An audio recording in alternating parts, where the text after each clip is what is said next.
rawuhipun sangkang ngumbe getih sumpah lan janji. He kang ndelik ing sangisoring oyot, ing jeroning watu, ing jeroning kabut. Rawuha, rawuha, rawuha. Di sebuah desa kecil di Kabupaten Demak, Jawa Tengah, hidup seorang pria bernama Syamsul Hadi. Dulu, ia dikenal sebagai orang biasa, tidak kaya tapi cukup untuk hidup. Ia bekerja serabutan. Kadang jadi buruh bangunan, kadang jadi sopir angkut hasil panen. Namun, hidup tidak selalu berjalan seperti yang diharapkan. Semua bermula ketika usaha kecilnya bangkrut. Ia mencoba membuka usaha dagang hasil bumi, tapi gagal karena harga pasar jatuh. Untuk bertahan hidup, Syamsul meminjam uang dari koperasi, bank keliling, hingga rentenir. Bunga membengkak. Setiap bulan, hutangnya justru bertambah. Telepon tidak pernah berhenti berdering. Penagih hutang datang ke rumahnya hampir setiap minggu. Ada yang sopan, tapi banyak juga yang kasar, mengancam, bahkan menghina. Kalau nggak bayar, rumah ini kita sita. Syamsul hanya bisa menunduk. Harga dirinya hancur sedikit demi sedikit. Syamsul dan istrinya, Citra, memiliki 2 anak. Wahyu, anak pertama, duduk di kelas 4 SD. Zuriyah, anak bungsu yang masih TK. Wahyu tiba-tiba jatuh sakit. Penyakitnya aneh, demam tinggi, tubuh lemas, sering mimpi buruk. Dokter tidak menemukan penyakit jelas, tapi menyarankan perawatan mahal. Biaya rumah sakit membuat hutang Syamsul semakin menggila. Setiap malam, Syamsul melihat anaknya menggigil di ranjang, menangis kesakitan. Sebagai ayah, ia merasa gagal. Suatu sore, Citra pulang dari pasar dengan sepeda motor tua mereka.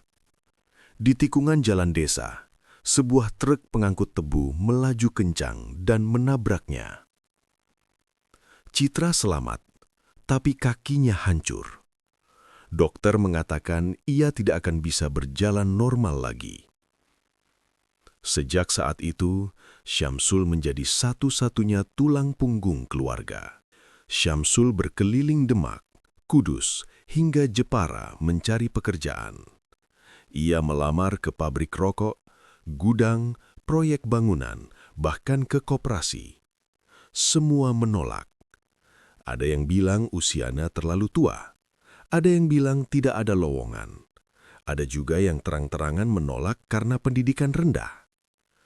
Hari demi hari, Syamsul semakin putus asa.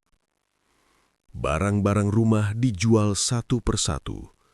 Televisi, lemari, bahkan cincin pernikahan Citra. Rumah mereka semakin kosong. Anak-anak sering makan hanya nasi dan garam. Suatu malam, sekelompok penagih hutang datang lagi. Mereka menggedor pintu, berteriak, dan mengancam akan menyita rumah. Wahyu dan Zuriyah menangis ketakutan. Citra hanya bisa terbaring di kasur, wajahnya pucat. Syamsul merasa dirinya bukan lagi seorang ayah atau suami. Ia merasa menjadi beban. Malam itu, Syamsul pergi. Ia tidak kuat melihat keluarganya menderita. Ia berjalan tanpa tujuan, melewati sawah, sungai, dan jalan desa yang sepi. Hingga akhirnya, ia sampai di sebuah pos ronda tua di pinggir hutan lereng Gunung Rahtau. Sebuah gunung yang dikenal angker oleh warga setempat. Angin dingin menusuk tulang, suara jangkrik dan burung malam menggema dari dalam hutan. Syamsul duduk di bangku kayu pos ronda menatap kegelapan. Ia berpikir untuk menyerah pada hidup. Angin dingin turun dari lereng Gunung Rahtau. Kabut merambat di antara pepohonan jati dan mahoni, menutup jalan desa seperti tirai putih yang hidup. Syamsul Hadi duduk sendiri di pos ronda kayu yang sudah lapuk. Atap seng berderit, lampu bohlam kecil berkelip seperti hampir mati. Tangannya gemetar memegang rokok kretek murahan, matanya kosong menatap jalan tanah yang basah. Di kejauhan, suara anjing melolong panjang. Bukan lolongan biasa, seperti jeritan manusia yang ditarik ke kegelapan. Syamsul menarik napas panjang. Aku gagal jadi ayah, gagal jadi suami. Ia memejamkan mata, mengingat wajah Citra yang terbaring di kasur dan Wahyu yang meringis menahan sakit. Tiba-tiba, terdengar suara langkah kaki di jalan berbatu. Krak, krak, krak. Syamsul membuka mata. Kabut bergerak. Ada bayangan berjalan mendekat. Seorang lelaki tua muncul dari dalam kabut. Pakaiannya seperti orang desa, tapi sangat lusuh. Sarungnya robek, bajunya penuh noda tanah. Rambutnya putih panjang hingga bahu. Yang paling aneh, matanya tidak memantulkan cahaya lampu pos ronda. Seperti lubang gelap. Orang tua itu duduk di bangku kayu, seolah sudah kenal lama. Orang tua, kau tidak takut duduk di sini sendirian? Syamsul, takut atau tidak, hidup saya lebih menakutkan. Orang tua itu tertawa pelan. Suaranya serak, seperti kayu tua digesek. Orang tua, namamu Syamsul Hadi, dari Demak. Istrimu Citra, anakmu Wahyu dan Zuriyah. Syamsul terperanjat. Syamsul, Bapak siapa? Kok tahu semua itu? Orang tua itu menatap hutan. Orang tua, aku penjaga tempat ini, dan aku tahu orang-orang yang hampir putus asa. Orang tua itu menyalakan rokok lintingannya sendiri. Asapnya tidak naik, tapi turun ke tanah. Orang tua, kau ingin keluar dari hidup seperti ini? Syamsul tertawa pahit. Syamsul, siapa yang tidak ingin kaya? Orang tua itu mendekat. Wajahnya hampir menyentuh wajah Syamsul. Orang tua, ada cara cepat. Jalan yang tidak diajarkan di sekolah, tidak diajarkan di masjid, tapi banyak orang melakukannya. Syamsul menelan ludah. Syamsul, apa? Orang tua itu berbisik pelan, tapi suaranya menggema seperti datang dari banyak arah.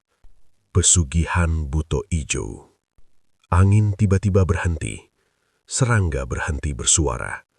Hutan menjadi sunyi total. Buto Ijo adalah penguasa hutan Rahtau. Ia bukan jin biasa. Ia adalah raja makhluk tua sebelum manusia ada. Apa dia bisa memberi uang? Orang tua itu tertawa. Dia bisa memberi kekuasaan. Orang-orang datang padamu, uang mengalir, semua tunduk. Syamsul menatap tanah. Apa harganya? Orang tua itu tersenyum. Tumbal, syarat pesugihan. Setiap tahun, Buto Ijo harus makan darah manusia. Yang paling pertama adalah darahmu sendiri. Syamsul membeku. Maksudnya? Orang tua itu menatap Syamsul dalam. Anak pertamamu, Wahyu. Nama itu membuat jantung Syamsul seakan berhenti.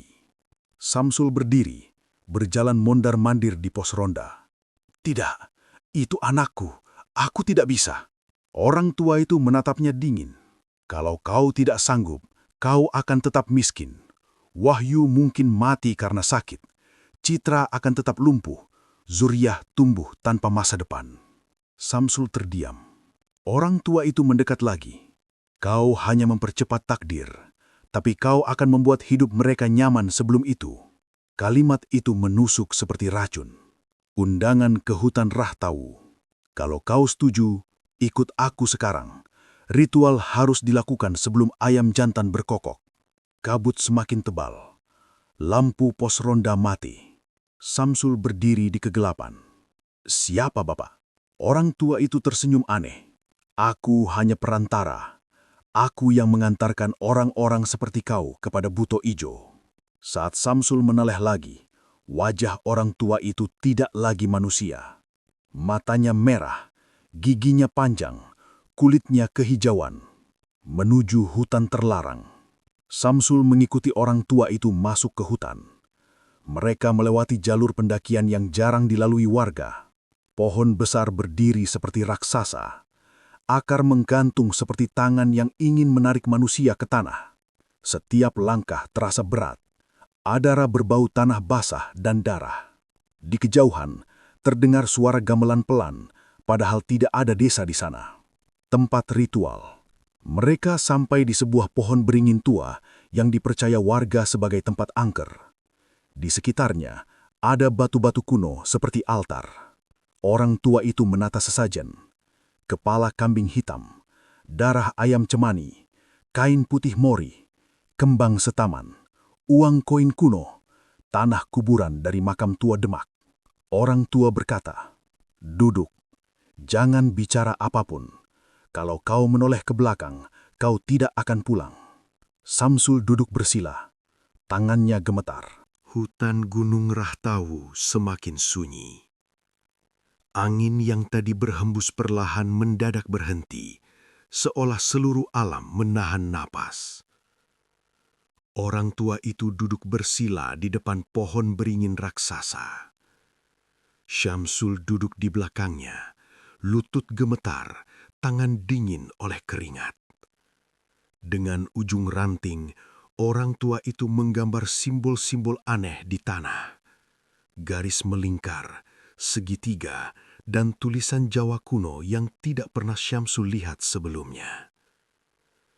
Ia menaburkan tanah kuburan ke dalam lingkaran itu, lalu meletakkan keris kecil di tengahnya.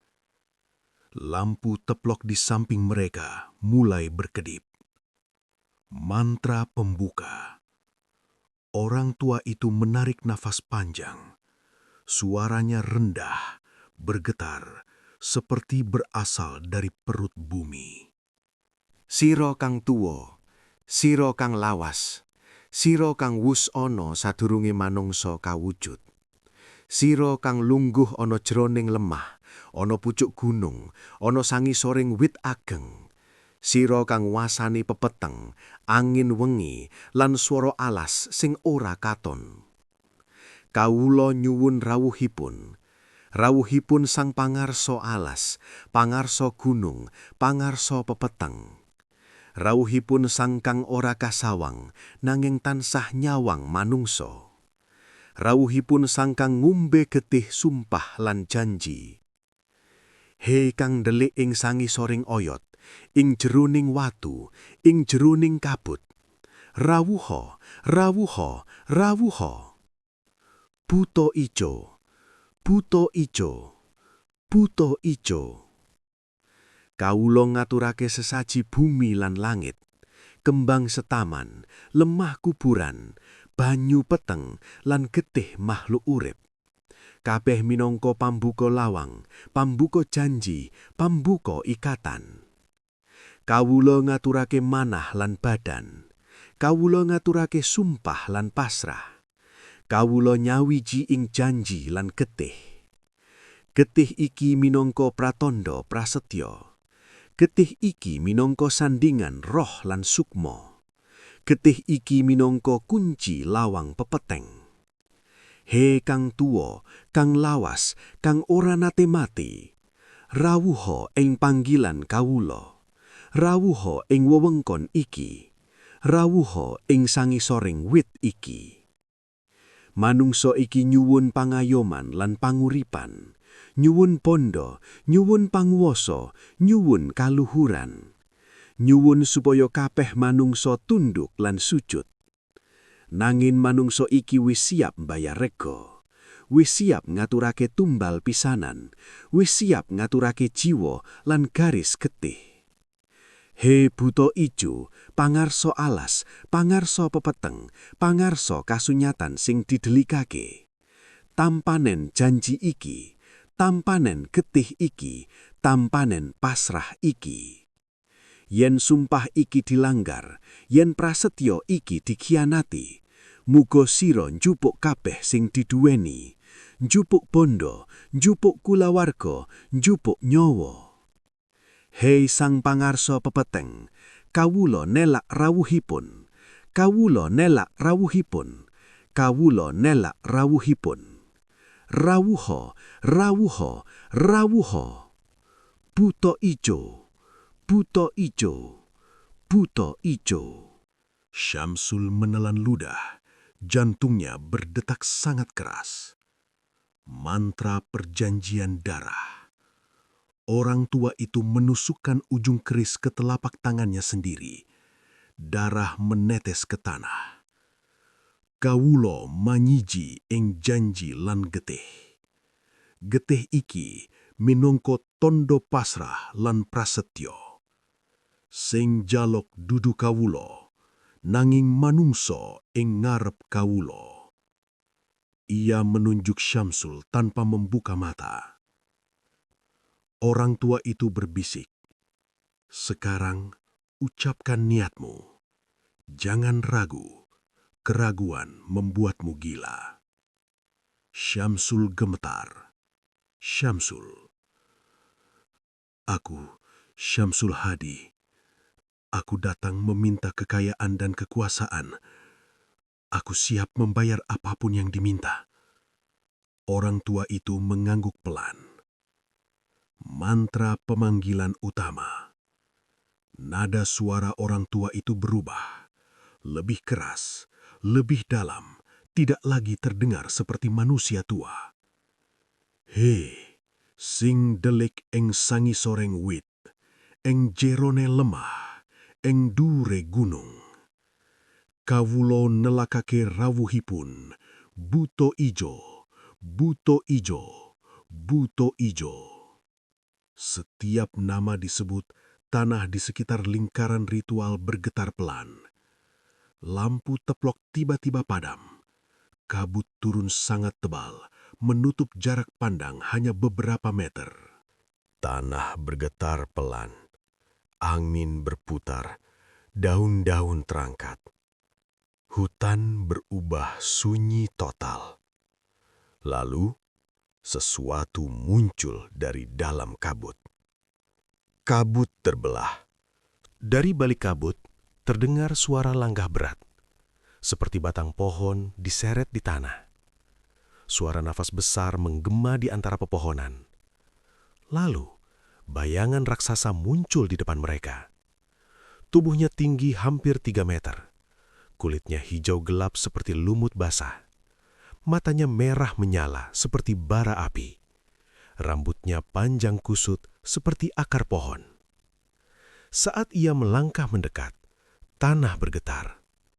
Suaranya tidak keluar dari mulutnya saja, seperti datang dari seluruh hutan. "Sopo sing wani ngundang aku?" Orang tua itu langsung bersujud. "Kaula mung tadi jembatan sang pangarso alas, manungso iki sing jaluk." Buto Ijo menoleh ke Syamsul. Tatapan matanya menusuk seperti pisau. "Manungso cilik, opo sing kok jaluk soko aku?" Syamsul gemetar, namun tetap menjawab. "Aku ingin kaya. Aku ingin keluargaku hidup nyaman. Aku ingin semua orang menghormatiku." Buto Ijo tertawa. Suaranya membuat burung-burung malam beterbangan. "Kabeh sing ko jaluk ono regane. Tumbal pisanan, anakmu dewe." Syamsul terdiam. "Saben taun, ono maneh sing kudu ko upasrahake. Wong-wong sing ono ing sangisore kekuatanmu. Yen kowe lali, yen kowe mbalelo, aku dewe sing jupuk kabeh." Orang tua itu menambahkan pelan. "Termasuk istri dan anakmu yang tersisa." Buto Ijo mengangkat tangannya. Syamsul melihat bayangan masa depan. Ia kaya raya. Orang-orang tunduk padanya. Rumah besar, keluarga hidup mewah. Lalu bayangan lain muncul. Wahyu mati miskin. Citra meninggal tanpa biaya. Zuriyah menjadi pengemis. Syamsul mati sebagai orang hina. Buto Ijo berbisik, "Pilih." Syamsul menangis, namun akhirnya mengangguk. Orang tua itu memberikan keris kecil. "Tanda tangan dengan darahmu." Syamsul menusukkan ujung keris ke jarinya. Darah menetes ke tanah lingkaran ritual. Tanah menyerapnya seperti makhluk hidup. Buto Ijo tertawa keras. "Perjanjian diterima." Kabut menelan sosok raksasa itu perlahan. Lampu teplok menyala kembali. Angin berhembus lagi. Hutan terasa normal, seolah tidak terjadi apapun. Orang tua itu menghilang. Syamsul berdiri sendirian di bawah pohon beringin. Di tangannya, jarinya masih berdarah. Dan di tanah, simbol ritual berubah menjadi bekas hangus. Desa kecil di pesisir Demak tidak pernah melihat perubahan secepat itu. Dalam waktu beberapa bulan setelah malam di Gunung Rahtau, hidup Syamsul Hadi berubah drastis. Rumah reyotnya yang dulu bocor, kini berdiri rumah 2 lantai dengan pagar besi tinggi. Motor tua diganti mobil hitam berkilap. Citra yang dulu sering menunduk kini duduk di sofa mahal, tapi wajahnya justru semakin murung. Warga desa mulai berbisik. Dari mana uangnya? Katanya dia dapat investor dari kota. Tapi kok datangnya pas habis ke gunung? Syamsul hanya tersenyum setiap kali ditanya. Namun setiap malam, ia tidak pernah tidur nyenyak. Karena setiap kali ia memejamkan mata, ia melihat pohon beringin itu. Dan bayangan hijau yang berdiri di belakangnya. Wahyu, anak sulungnya, mulai sakit beberapa minggu setelah ritual. Awalnya hanya demam biasa, namun dokter tidak menemukan penyebab pasti. Hasil darah normal, ronsen normal, tidak ada infeksi. Tapi setiap malam Wahyu terbangun sambil menangis. "Ayah, ada orang besar di kamar." Syamsul terdiam setiap mendengar itu. Citra memeluk anaknya. "Jangan takut, itu cuma mimpi." Namun Wahyu bersikeras. "Dia berdiri di sudut kamar, matanya merah. Dia bilang, aku miliknya." Rumah baru itu besar, tapi terasa dingin. Lampu sering berkedip tanpa sebab. Pintu kamar Wahyu sering terbuka sendiri. Terkadang terdengar suara langkah kaki berat di lantai atas. Suatu malam, Syamsul melihat bayangan besar berdiri di balkon. Ketika ia mendekat, bayangan itu hilang.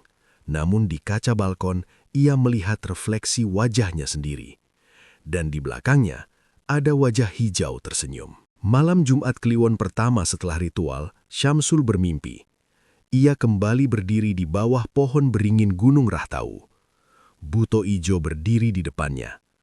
"Waktumu hampir habis." Syamsul gemetar. "Apa maksudmu?"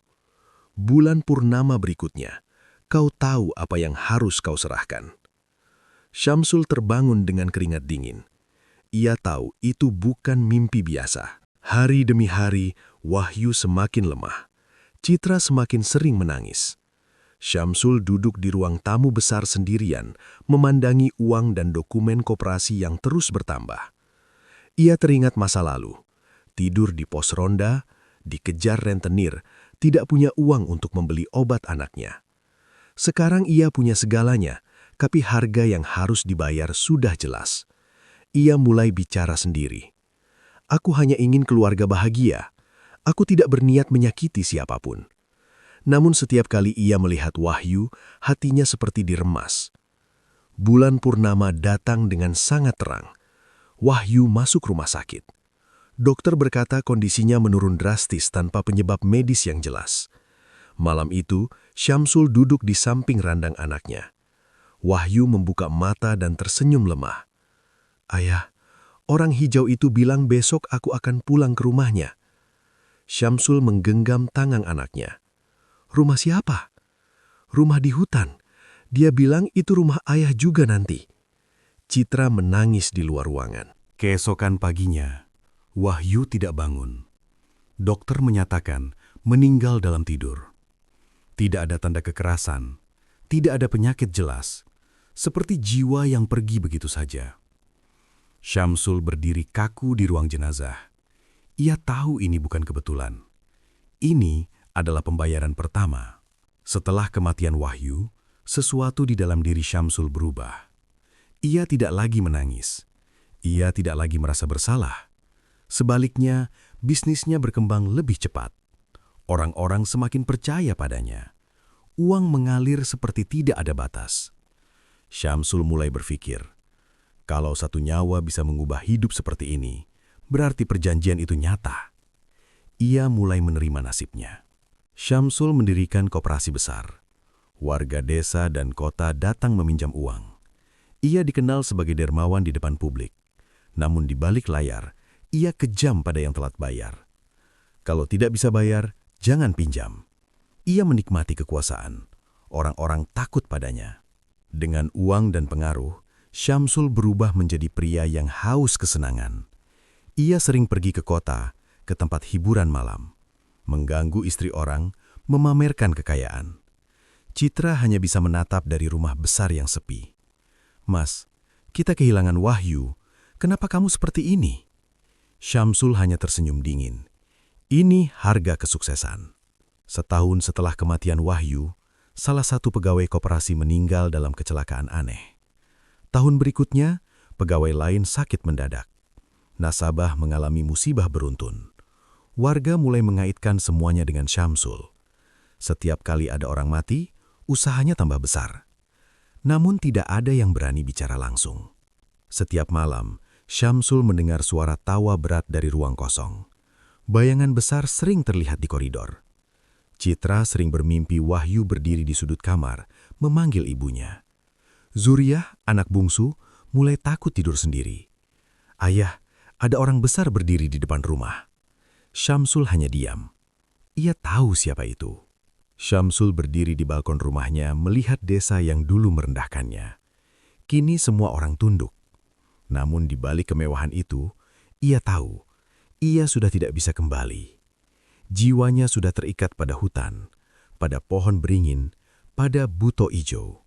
Suatu malam, Syamsul melihat bayangan di cermin kamar mandi.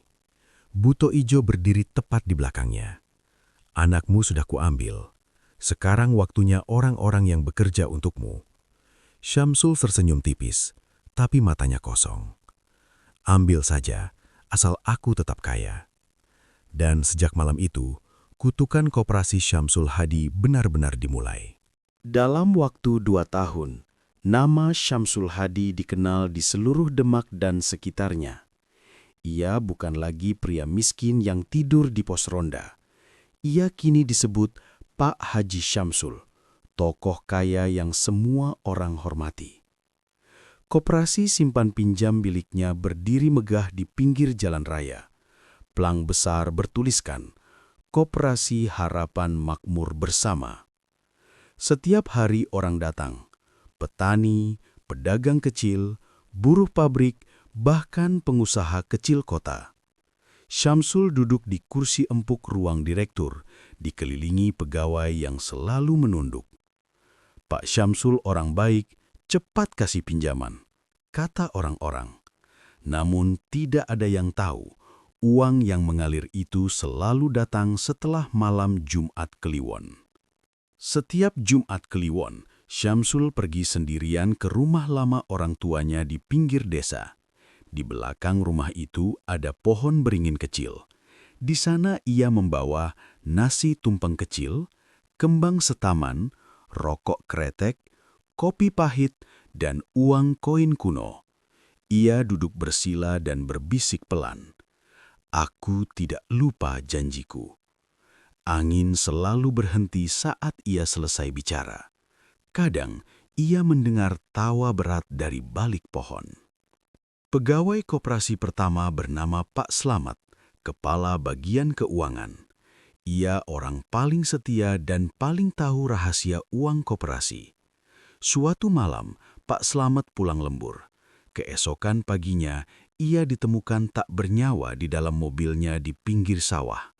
Dokter bilang serangan jantung, tapi warga melihat wajahnya seperti ketakutan. Sejak kematian itu, Koperasi Syamsul mendapatkan proyek besar dari investor kota. Syamsul hanya menatap laporan keuangan dan tersenyum tipis. Tahun berikutnya, pegawai marketing bernama Rina jatuh sakit misterius. Tidak ada penyakit jelas. Dalam beberapa minggu, ia meninggal. Setelah itu, koperasi membuka cabang baru di kota tetangga. Uang semakin mengalir. Warga mulai berbisik. Kok tiap ada orang mati, usahanya tambah besar? Jangan-jangan pesugihan. Kematian orang-orang itu tidak membuat Syamsul takut.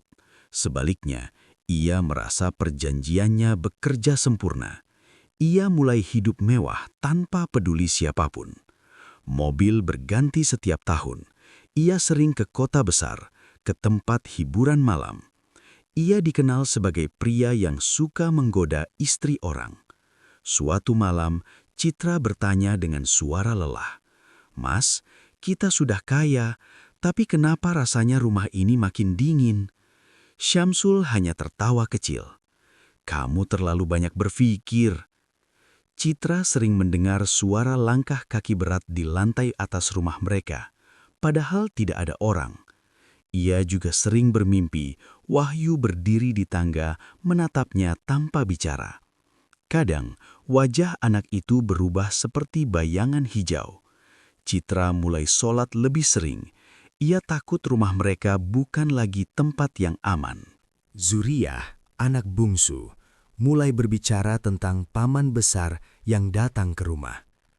"Ayah, tadi malam ada orang tinggi banget berdiri di pagar."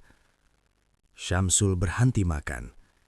Dia bilang, "Nanti aku juga ikut ke hutan." Citra memeluk anak itu sambil menangis. Orang-orang mulai menghindari koperasi itu.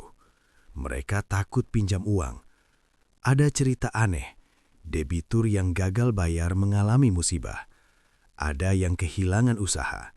Ada yang sakit misterius. Warga mulai percaya. Koperasi itu dijaga Buto Ijo. Namun Syamsul justru menikmati ketakutan itu.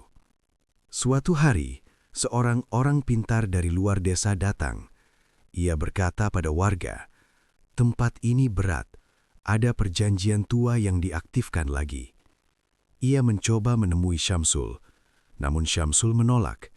"Saya hanya pengusaha, jangan bawa-bawa hal mistis." Tapi malam itu, Syamsul bermimpi. Buto Ijo berdiri di depan koperasi. "Teruskan tumbalmu, atau aku yang datang sendiri." Tahun berikutnya, calon tumbal selamat. Seorang pegawai muda bernama Fajar tiba-tiba kerasukan dan berteriak di kantor, "Aku tidak mau ke hutan, aku tidak mau jadi makanan." Ia dibawa ke pesantren oleh kiai, diruqyah, dilindungi doa. Buto Ijo gagal mengambilnya. Malam itu, angin kencang melanda rumah Syamsul. Syamsul bermimpi lagi. Buto Ijo berdiri di kamar tidurnya, sangat dekat. "Kau melanggar perjanjian. Jika tumbalmu gagal, aku akan menagih sendiri." Syamsul terbangun dengan tubuh gemetar. Untuk pertama kalinya sejak kaya, ia merasa takut. Setelah itu, kejadian aneh semakin sering. Koperasi diserbu audit dan masalah hukum. Investor menarik dana. Nasabah berhenti membayar. Rumah besar sering mati listrik. Citra sakit tanpa sebab. Zuriyah sering mengigau menyebut nama Buto Ijo. Syamsul mulai menyadari, kekayaan yang datang cepat bisa hilang lebih cepat. Suatu malam, tetangga melihat bayangan raksasa berdiri di atap rumah Syamsul. Ada suara teriakan dari dalam rumah. Keesokan paginya, rumah itu sepi. Citra dan Zuriyah tidak terlihat, dan jejak kaki besar menuju hutan Rahtawu ditemukan di belakang rumah. Sementara itu, di tempat dan waktu yang berbeda, pegawai yang terpilih menjadi tumbal. Namanya Fajar. Usianya baru 23 tahun. Pegawai bagian marketing koperasi Syamsul Hadi. Ia dikenal rajin, pendiam, dan sering lembur.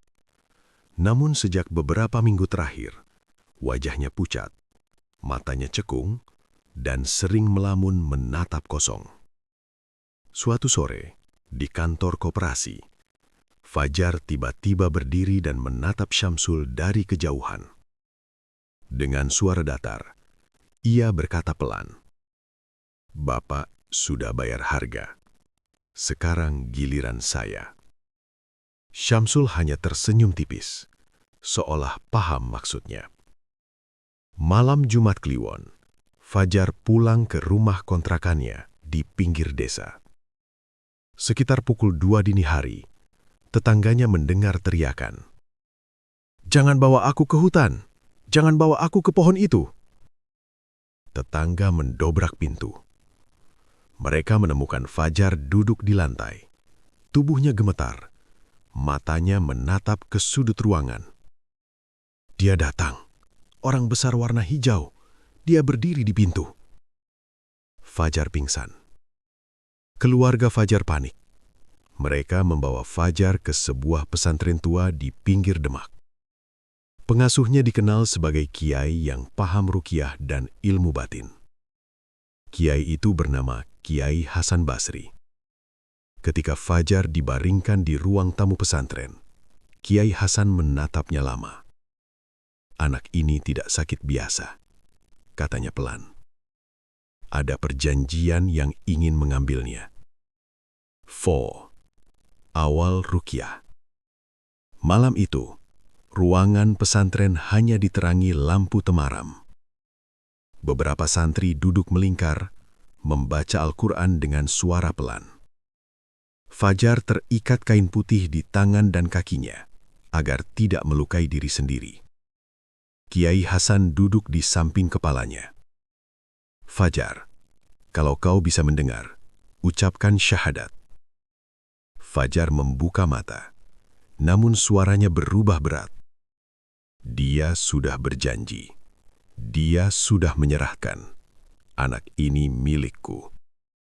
Suara itu bukan suara Fajar. Kiai Hasan meletakkan tangannya di kepala Fajar. Ia membaca dengan suara tegas, "A'udzubillahi minasyaitonirrajim." Lalu membaca, "Bismillahirrahmanirrahim. Alhamdulillahi Rabbil Alamin." Surah Al-Fatihah. Suara Fajar menjerit. Kiai melanjutkan, "Allahu la ilaha illa huwal hayyul qayyum." Ayat kursi. Tubuh Fajar kejang. Tangannya mencakar lantai. Santri lain membaca bersama, "Qul huwallahu ahad." Al-Ikhlas. "Qul a'udzu birabbil falaq." Al-Falaq. "Qul a'udzu birabbin nas." An-Nas. Udara di ruangan terasa berat. Hujan turun seperti ditumpahkan dari langit. Petir menyambar berulang kali di atas rumah besar Syamsul Hadi. Listrik mati total. Seluruh rumah tenggelam dalam gelap. Hanya lilin di ruang keluarga yang menyala, goyah tertiup angin dari celah jendela. Citra memeluk Zuriyah erat-erat. "Citra, Mas, aku dengar ada orang di luar pagar." Syamsul berdiri di dekat jendela. Ia menatap ke halaman. Di bawah pohon beringin tua di pekarangan rumahnya, sesuatu berdiri, tinggi, diam, tidak bergerak. Petir menyambar. Dalam sekejap bayangan itu terlihat jelas. Sosok raksasa berkulit hijau, matanya merah, tubuhnya seperti batang pohon hidup. Syamsul mundur satu langkah. Pintu terbuka sendiri. Angin mendadak masuk ke rumah. Pintu utama terbuka perlahan tanpa ada yang menyentuh. Suara langkah berat terdengar dari teras. Duk, duk, duk. Lantai bergetar setiap kali langkah itu mendekat. Citra menutup mulut Zuriyah agar tidak menangis keras. Syamsul berdiri di depan mereka. "Ini salahku. Kalian masuk kamar, kunci pintu, jangan keluar apapun yang terjadi." Buto Ijo masuk ke rumah. Sosok itu kini berdiri di ruang tamu. Tingginya hampir menyentuh plafon. Nafasnya seperti angin badai dari hutan. Ia menatap Syamsul dengan senyum yang tidak manusiawi. "Buto Ijo, kau lupa satu hal, Syamsul Hadi. Perjanjian tidak bisa dibatalkan oleh doa orang lain." Syamsul berlutut. "Aku sudah bayar, anakku sudah kau ambil, pegawaiku juga." Buto Ijo tertawa, suaranya menggema ke seluruh rumah. "Buto Ijo, tapi satu tumbal gagal. Itu berarti aku bebas mengambil semua yang kau cintai." Teror untuk Citra. Buto Ijo menoleh ke arah kamar. Pintu kamar Citra terbuka sendiri. Lampu kamar berkedip. Citra berdiri di ambang pintu, gemetar. "Mas, tolong!" Buto Ijo mendekat. Udara di sekitar Citra menjadi dingin. "Buto Ijo, kau adalah harga keserakahan suamimu." Syamsul berteriak, "Jangan ambil dia, ambil aku saja." Buto Ijo menatapnya dingin. "Buto Ijo, terlambat." Zuriyah dan janji darah. Zuriyah keluar dari kamar sambil menangis. "Paman Hijau datang lagi." Buto Ijo menunduk menatap anak itu. Garis darah tidak pernah putus. Syamsul berdiri di depan Zuriyah. "Jangan sentuh anakku." Buto Ijo mengangkat tangannya. Angin kencang membuat semua jendela bergetar. "Buto Ijo, anakmu adalah bagian dari janjimu." Keputusan terakhir Syamsul. Syamsul melihat wajah Citra yang ketakutan, melihat Zuriyah menangis. Ia teringat Wahyu, ia teringat pohon beringin di Rahtau, ia teringat tanda tangan darahnya sendiri. Ia berteriak, "Aku menyerah, ambil aku, lepaskan mereka."